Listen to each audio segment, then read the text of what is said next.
আমি তো সারা বাড়ি খুঁজতে, তুই এনে কি করতিস তুই? হ্যাঁ, বাড়ি কোনো কাম কাজ নাই না কেবাকে? আল্লাহ ফজর উঠে এনেছি বসে রয়েছিস তুই? আল্লাহর ফজরে এসে বসে রয়েছে তাই তোমার সমস্যা হইলি কোনে? আমি সারাদিন এনে বসে থাকবো, বাড়িতে কাজ কাম করে খাবে কিডা? এই নাইডি বাড়ি দেবো, খাবে কিডা? না বাপ কিডা যে তার জন্য আমার সকাল বেলায় উঠিস, তার জন্য নাদা লাগবি? কাজ নাই কাম নাই, 420 420 না?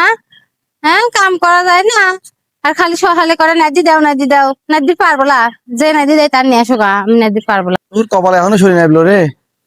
ভালো থাকলে তো ভালো লাগে না, তাই না? ও, সত্যিনের মুখ ধারি শখ রাখছে নাকি?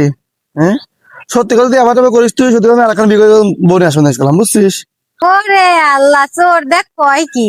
ওর সাথে বলো কেন মেয়ে আসবি না, আমি এসে ছাই খাইছি, আর আবার বলো আবার সতীনের মুখ দেখাবি? আর নিয়ে এসে দেখাও, আমি এখানে দাঁড়ালাম, হাসি মুখে বরণ করে নেবো না, কি মনে করছাও? তুমি সতীন দেখাবে? হ্যাঁ, তুমি নিজের পেটের ভাত ঢুকাবি পারো না, আবার অন্যের পেটের ভাত ঢুকাবি? এর বাড়িতে নুন আনে, এর বাড়িতে মরিচ আনে, আনি আনি করে নাই দিদি তো তোমার সতীন আনো গা, দেহে নে তোমার নাই দি কেবা করে দেয়, বাপা ওদের খুশি খুশি দিবি নি, বুঝছাও?